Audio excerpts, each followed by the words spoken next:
Assalamu alaikum guys, welcome back to Civil Engineers YouTube channel. Today in this practical video, I will guide you for design of cantilever beam. Guys, you can see here, this is cantilever beam. Depth is 16 inches, width is 12 inches. So they did a lot of mistakes in the construction of this cantilever beam. So what is the proper design? So let me guide you. Guys, you can see clearly, depth of the beam is 16 inches, width is 12 inches. They used 3 steel rods at the bottom and 3 at the top. Same like simply supported beam, they did the design for this cantilever beam. Actually, the cantilever beam design is changed from simply supported beam. As you can see guys, this is simply supported beam, 3 steel rods at the bottom, 3 at the top, which dia is 16 millimeter, stirrup dia is 8 millimeter, with the spacing of 8 inches, sorry. Hooks guys, you can see which are bent on 90 degree. So this is not the proper design of spacing of stirrups. Also it's hooks length should not be less than 3 inches.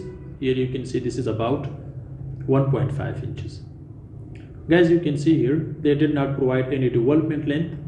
So for cantilever beam, the bottom portion is compression, because this is the opposite of simply supported beam. So therefore they are not allowed to do this kind of construction for cantilever beam. So what is the proper design? At the top they should use maximum numbers compared to its bottom. That's why, because the bottom portion in cantilever beam is compression and top portion is tension. So therefore in tension zone we should provide maximum numbers compared to its bottom. Also guys, you can see this is the junction between beam and column. They didn't provide any extra steel rods to resist negative bending moment. Also the spacing of stirrup is not okay, which is here 6 inches. To the distance of L/4, the spacing of stirrup should be provided closely compared to its mid, because we have negative bending moment at the end of the support. So in that place we should provide the stirrups closely. And where we have the lapping length, so in that case also we should provide closely stirrup spacing. Especially guys, you can see the first stirrup should be provided with the distance of minimum 2 inches, but if you see this is about 8 inches. So this is also one of the big mistakes in this construction. The other one guys, you can see at the bottom they provided a lapping length. So at the bottom we are not able to provide lapping length, but if you need to provide lapping length, so the lapping length should be provided after L/4. After L/4 means to the distance of L/5.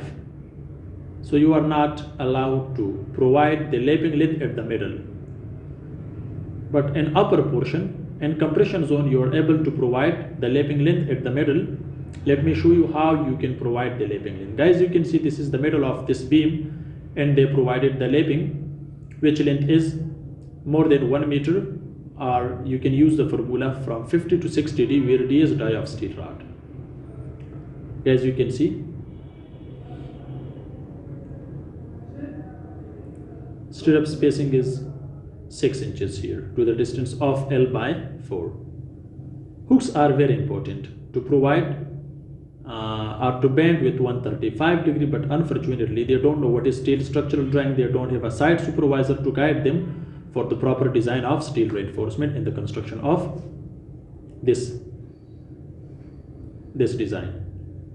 Guys, you can see here they provided extra steel rods, which are 3, but length is not okay. On one side this is about 4 feet, on the other side we don't have the extra steel rods to resist negative bending moment. Just inside the column they started its length, extra steel rod.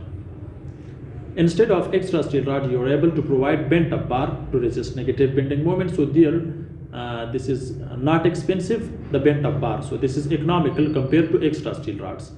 But nowadays most of the people are using extra steel rods instead of bent up bar or crank bar. Guys, you can see. So this is end of the beam. Guys, you can't see any development length, because development length is very important for beam, column and also for concrete, because development length can make a good bond between steel and concrete. Guys, you can see clearly, this is the design of floor beam.